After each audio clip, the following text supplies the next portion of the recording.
À vue d'esprit, Pierre-Yves Moret. Carl Gustav Jung, contrairement à Freud, a toujours pris très au sérieux l'expérience religieuse, parce que lui-même a vécu ce contact avec la transcendance, avec le divin.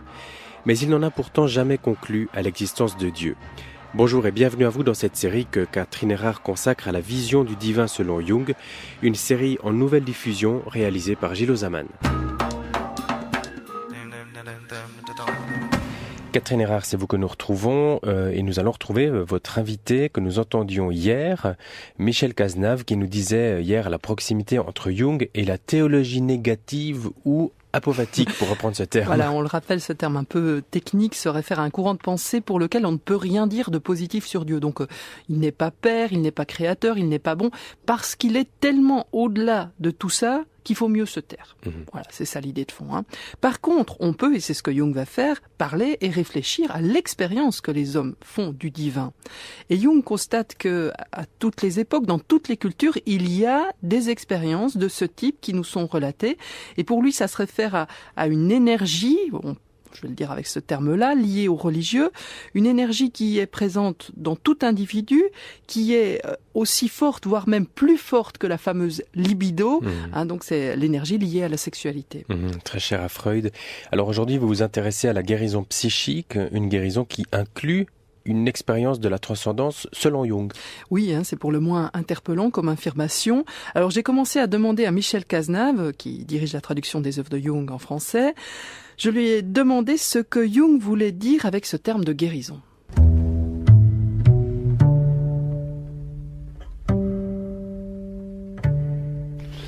Pour dire la vérité, je n'aime pas beaucoup le terme de guérison.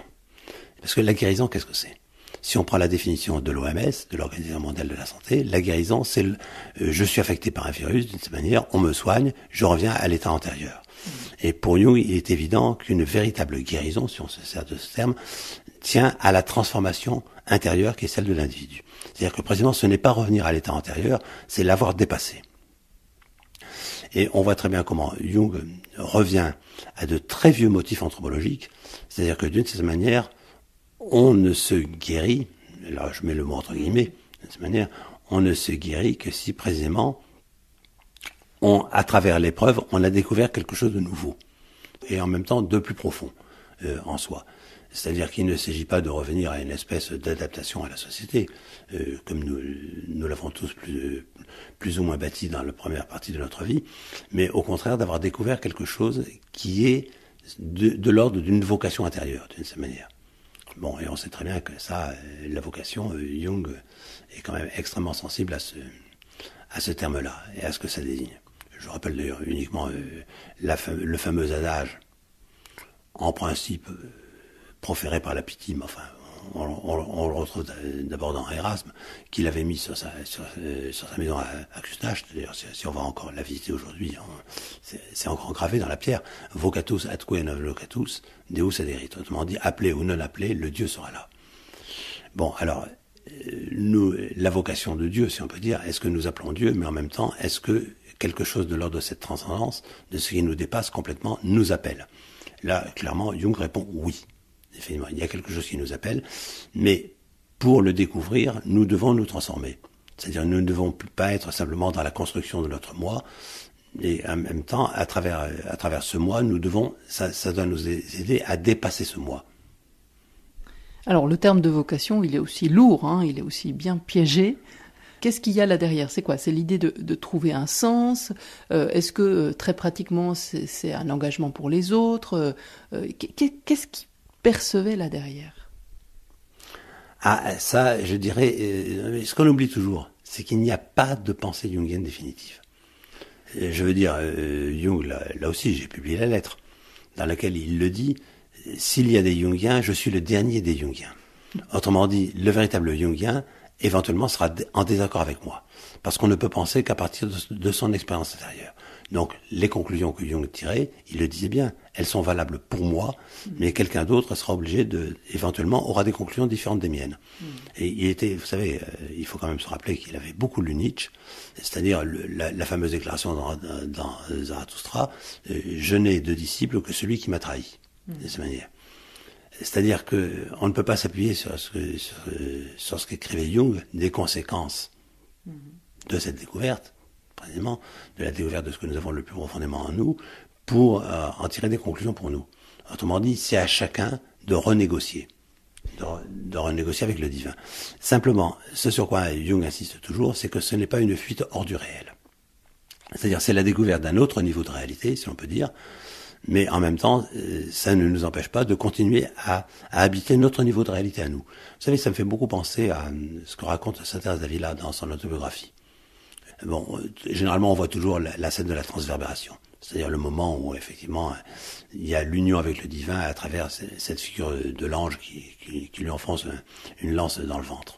Mais en même temps, Sainte Thérèse d'Avila dit, et être une mystique, c'est aussi être à la cuisine et éplucher les légumes. C'est-à-dire que c'est là où Jung est très proche à la fois d'une certaine conception de la mystique, non pas de la mystique comme fuite de notre monde, c'est comme découverte de notre monde, mais qui fait que, en même temps, ça nous enracine le plus dans ce monde-ci. Pour reprendre les paroles de saint Paul, nous ne sommes pas de ce monde, et pourtant nous sommes dans ce monde, de cette manière. Et c'est là en même temps où Jung est extrêmement proche, me semble-t-il, de certaines vues, je dirais, du bouddhisme zen.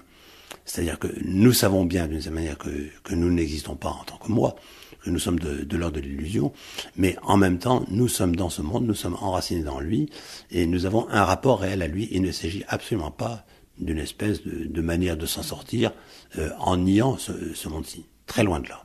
Il n'a pas l'image d'une maison, il me semble que en disant qu'il faut que la maison soit bien solide pour... Si, bien sûr.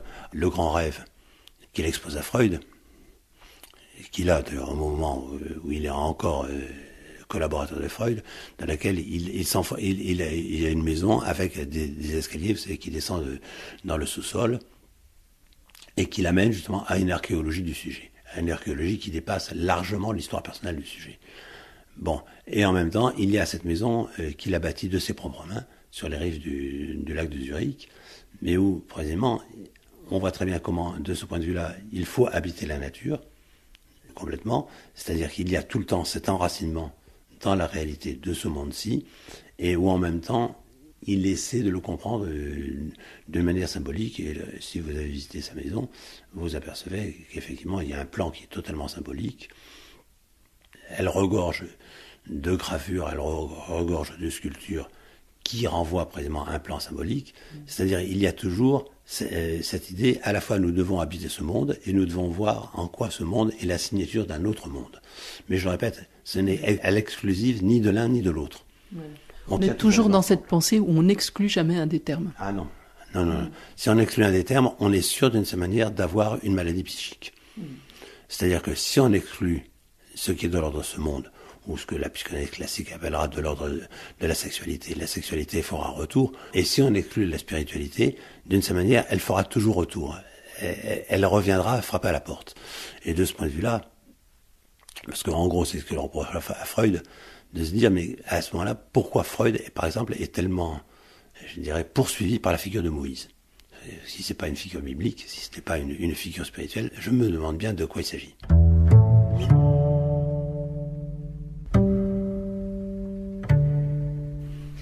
Michel Cazenave, on commençait cet entretien avec le thème de guérison que vous avez très vite récusé.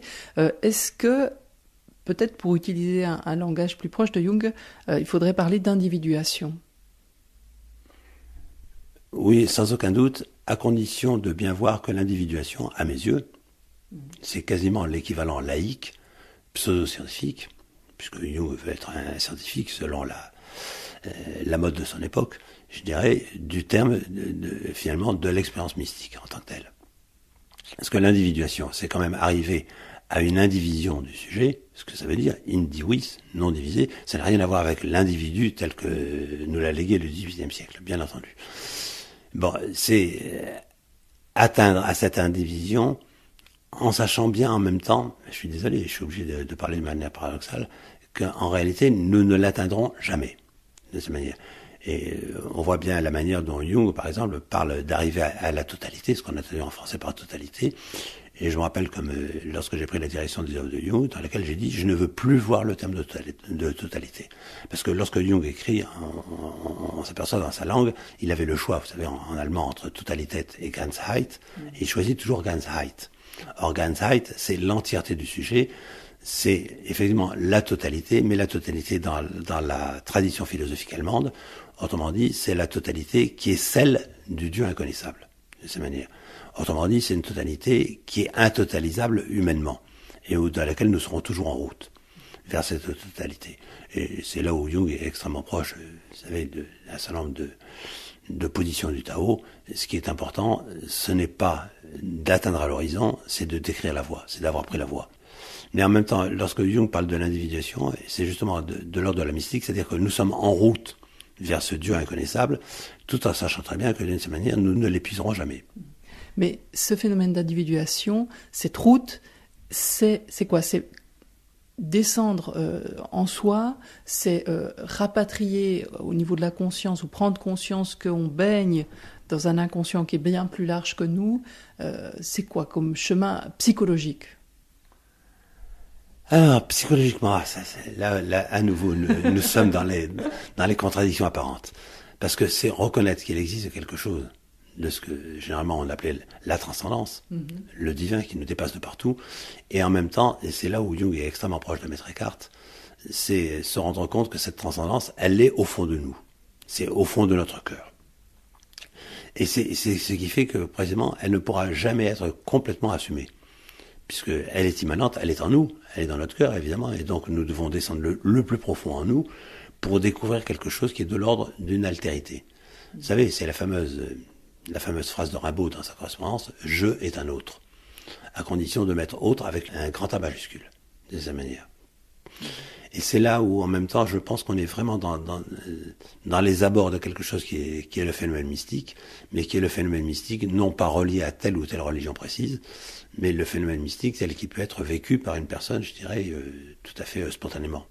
Michel Cazenave, précisément, qu'est-ce que Jung pensait des religions classiques ? Est-ce qu'il les voyait comme des chemins pour vivre ce processus d'individuation, au contraire comme des obstacles? Quel dialogue est-ce qu'il avait, par exemple, avec le christianisme? Comment il le percevait? Ça, c'est un problème pas simple du tout. Parce que c'est pareil. Je dis, par exemple, vous dites le christianisme. Mais moi, quand on me dit le christianisme, j'ai envie de dire... Quoi, le christianisme? Parce que, est-ce que vous parlez du le protestantisme suisse dans lequel il avait grandi, par exemple. C'est déjà un peu plus précis. Non, parce que le christianisme, on peut se dire, il y a les catholiques, il y a les orthodoxes, il y a les protestants. Les protestants, Dieu sait que c'est varié. Non, mais Jung, il faut bien voir, c'est toujours réclamé du christianisme. Vers la fin de la vie, d'ailleurs, il écrit dans sa correspondance, « Je suis chrétien ». Bon, je suis chrétien, disons un chrétien un peu hétérodoxe. Effectivement. Mais en même temps, on voit qu'il y a quand même une influence extrêmement profonde.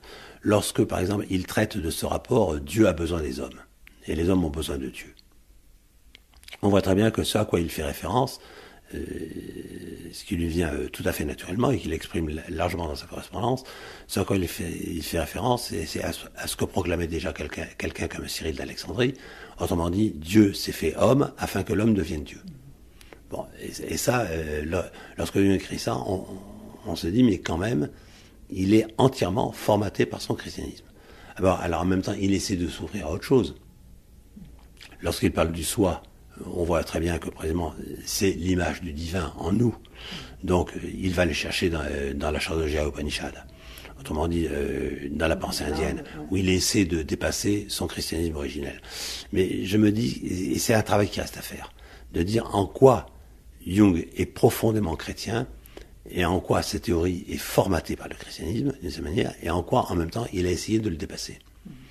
Ça, c'est un travail qui reste à faire. Parce qu'on est d'accord, pour lui, ce chemin d'individuation, il peut se faire dans n'importe quel type de pensée religieuse, voire même non religieuse. Ça, là-dessus, il considère que toutes les expériences religieuses, à condition qu'elles soient menées jusqu'au bout et avec rigueur, je dirais d'une certaine manière, sont toutes aussi recevables les unes que les autres. Et ce qui est tout à fait étonnant, c'est de voir comme chez les Jungiens, il y a effectivement des chrétiens, il y a effectivement des indianistes, il y a effectivement des bouddhistes, il y a quand même une variété de choix religieux extraordinaires. C'est-à-dire que pour Jung, il y a aussi la différence entre, je dirais, l'expérience intime, intérieure la plus profonde du divin en tant que tel, et puis ensuite l'adhésion à une forme sociale et historique. Mais en même temps, il faut faire attention lorsqu'on manie ce genre de pensée. Parce que j'étais très frappé. Il n'y a pas très longtemps. Je discutais avec un représentant du bouddhisme, qui m'a expliqué que oui, le bouddhisme, c'était Maître Dogen ou c'était Nagarjuna, c'est-à-dire parmi les plus grands mystiques bouddhistes. Il me dit, oui, tu comprends, le christianisme, c'est l'Inquisition. Comme il sait que je suis l'enfant d'un pays dans lequel l'Inquisition a beaucoup sévi, il savait très bien que ça allait me toucher. Bon, je lui dis, bah oui, d'accord, mais tu comprends, tu es en train de comparer, d'un côté tu prends des mystiques, de l'autre côté tu prends une forme politique et historique. Je lui dis, bah oui, mais alors à ce moment-là, moi je prends Maître Eckhart, et puis je prends les prêtres zen qui bénissaient les avions kamikazes. Donc tu vois, l'Occident est bien supérieur à l'Orient.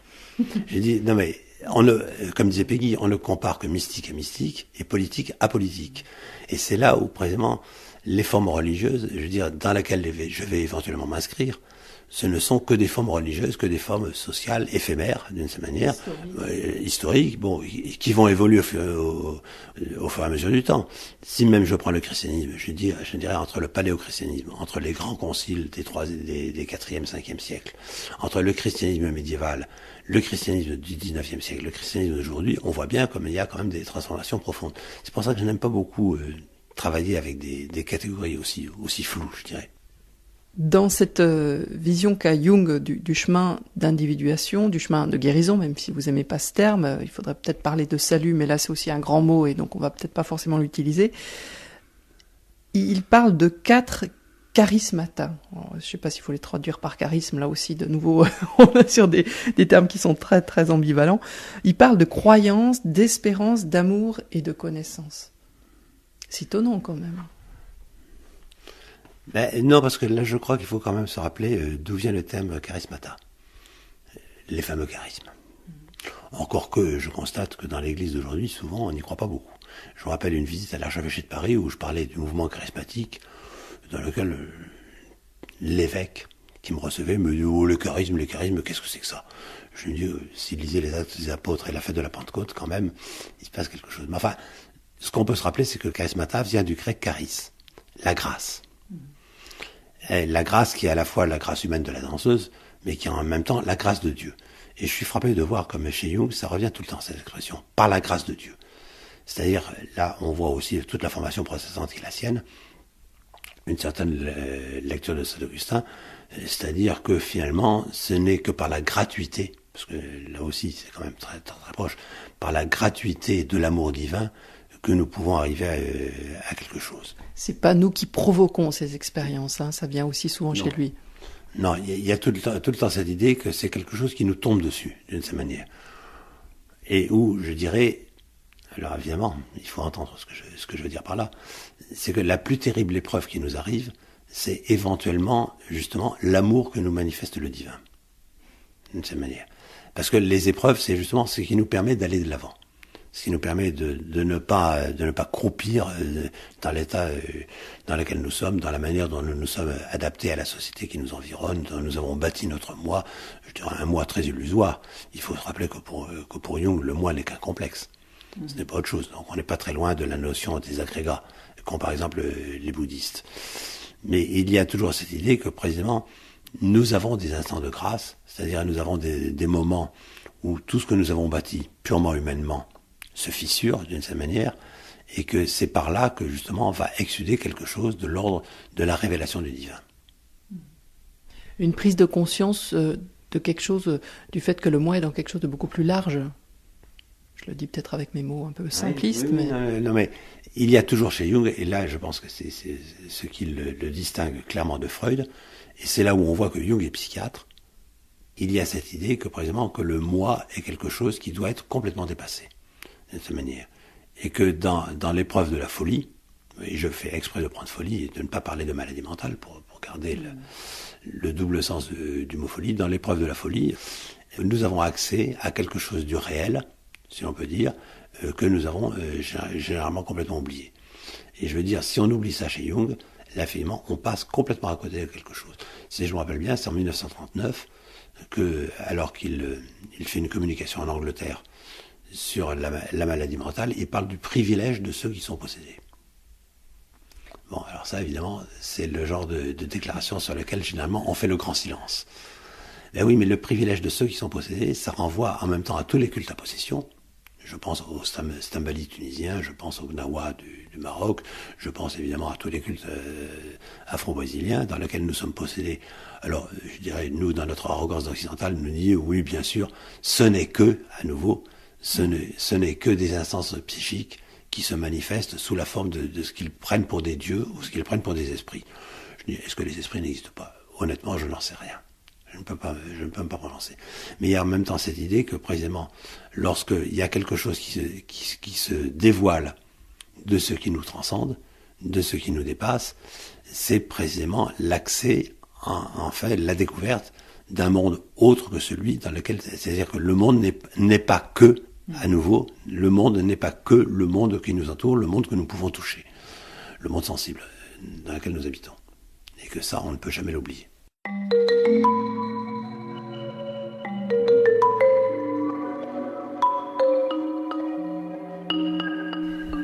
Michel Cazenave, on a beaucoup parlé de cette imago Dei en l'homme. Une des critiques de Jung, vous allez me dire si j'ai raison par rapport au christianisme, on y reviendra encore demain, c'est cette idée que le christianisme, finalement, ne présente qu'un Dieu bon et ne sait pas trop quoi faire du mal. Et le mal devient quelque chose, presque une absence de bien, ou quelque chose qui n'existe plus. Et c'est vrai que le christianisme a du mal à se dépêtrer avec ça. Est-ce que ça veut dire que pour Jung, dans l'expérience qu'il fait, non seulement il touche une image du divin, mais il touche aussi le mal? Alors, c'est tout le problème. Alors là, on touche à un problème théologique extrêmement profond. C'est tout le problème de qu'est-ce que nous appelons le mal. Parce que ce qu'on oublie quand même, c'est que dans les versions premières de la Bible, et en hébreu, quand même, Dieu est aussi celui qui se met à la traverse du chemin. Lorsque éventuellement on a un peu oublié quelles étaient ses réquisites ou quelles étaient ses attentes. Et celui qui se met à la traverse du chemin, je rappelle, ça s'appelle Satan. Bon, et la figure de Satan est venue de là. Bon, et autrement, on pourrait aussi s'intéresser au début du livre de Job, vous savez, dans lequel Dieu réunit sa cour. Puis dans sa cour, il y a quand même celui que nous appelons le diable. Et on se dit, mais qu'est-ce que le diable a à faire dans la cour de Dieu? Et je dirais en grec, diabolos, on nous dit toujours, diabolos c'est celui qui divise en deux. Si on a fait un petit peu de grec, on sait que deux, c'est dio, c'est pas dia. Dia, c'est le dia de dialectique. C'est-à-dire, vraiment, là à nouveau, celui qui se met à la traverse. Celui qui se met à la traverse, et ce qui souvent dans notre vie va se traduire par une maladie, c'est-à-dire une maladie psychique ou psychosomatique, mais une maladie qui nous incite à aller de l'avant. Précisément, ça se met à la traverse parce que nous avons oublié ce à quoi nous sommes appelés, et donc ça nous oblige à prendre un nouveau départ. Et c'est là où je me dis que quand même, on voit très bien comment le christianisme, je suis désolé, je suis sorti de l'église il y a très longtemps, donc je parle très très franchement, comment le christianisme est quand même redevable de la manière dont avait évolué la pensée à l'époque, c'est-à-dire la manière dont, je dirais effectivement, cet aspect du mal, enfin ce que nous appelons le mal, c'est-à-dire de la contestation du père, c'est de cela qu'il s'agit, de sa manière, a pris son autonomie ou a quasiment pris son indépendance, et le christianisme va être bien embêté, d'une certaine manière, avec cette idée effectivement d'un Dieu qui n'est que bien, et puis du coup tout le mal est renvoyé sur la figure de Satan. La grande question avec laquelle les théologiens ont souvent été embêtés pendant des siècles et des siècles, cette fameuse discussion, si Dieu est omnipotent, si Dieu est omniscient, et si Dieu est en même temps toute bonté, s'il est omniscient, il savait que l'homme, et donc il savait aussi que les anges allaient chuter. Alors s'il était omnipotent, pourquoi est-ce qu'il ne l'a pas empêché? Et on voit très bien comment toute la théologie positive n'arrive pas à se débrouiller avec ce problème. Donc, on va aboutir au XVIIe, XVIIIe siècle à ce qu'on appelle des théodicées, autrement dit des justifications de Dieu. Ce qui est extraordinaire, c'est que ce sont les hommes qui justifient Dieu. C'est-à-dire que les hommes, à la limite, sont au-dessus de Dieu. Bon, ce qui me semble un petit peu contestable, disons. Non, mais on voit très bien que c'est un problème qui est quasiment insoluble en théologie, je répète, en théologie positive.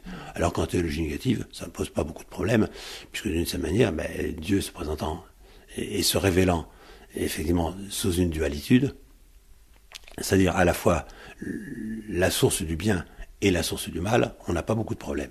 Et on voit très bien que le gros problème, la grosse difficulté qu'a eu Jung avec les théologiens là-dessus, c'est que les théologiens raisonnaient, eux, je pense particulièrement aux échanges avec le père White, ce dominicain, qui par ailleurs était tellement intéressé par la pensée de Jung.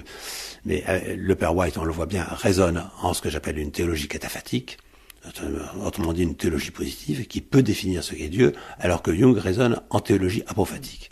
Il raisonne en théologie négative. Et c'est là, je pense, qu'il y a quelque chose qui ne s'est jamais mis réellement au point. Mais quand même, Michel Cazenave, Jung, il est confronté à la Première Guerre mondiale, à la Deuxième Guerre mondiale. La première vision, si je ne me trompe, qu'il a quand il commence ce cheminement qui va le conduire à écrire le livre rouge, c'est des flots de sang qui sur l'Europe. Est-ce que cette question du mal va le préoccuper quand même ? Est-ce qu'il va le considérer comme un archétype parmi d'autres ? Ou bien c'est juste les deux faces d'une même réalité ? Est-ce que ça le préoccupe ? Oh, ça le préoccupe énormément. Ça le préoccupe énormément. Et ce que l'on oublie toujours chez Jung, c'est qu'il y a en même temps, et il l'écrit sans arrêt pourtant, Jung parle tout le temps de la nécessité d'une position éthique de la part de celui qui s'intéresse aux profondeurs de l'âme, de cette manière. C'est-à-dire qu'il y a toujours chez lui, effectivement, on doit prendre position. C'est-à-dire on doit être de ce monde. Il ne s'agit pas de se réfugier en disant oui, le mal, bon, ça trouve sa source dans le divin transcendant, ce dont je suis parfaitement convaincu, effectivement. Mais ça n'empêche pas de prendre nos positions. C'est-à-dire que, de ce point de vue-là, je dirais, Jung n'est pas très très loin de la notion qui était celle de quelqu'un comme Henri Corbin, par exemple, d'une chevalerie spirituelle. Autrement. C'est-à-dire ? C'est-à-dire que, finalement, il y a le bien et il y a le mal. Nous voyons bien comme les deux relèvent de puissance divine, disons. Je vais le dire au moins comme ça. Mais ça ne nous empêche pas, nous, de faire un choix, le choix de l'ombre ou le choix de la lumière. Et je pense que la psychanalyse est quand même, en principe, le choix de la lumière.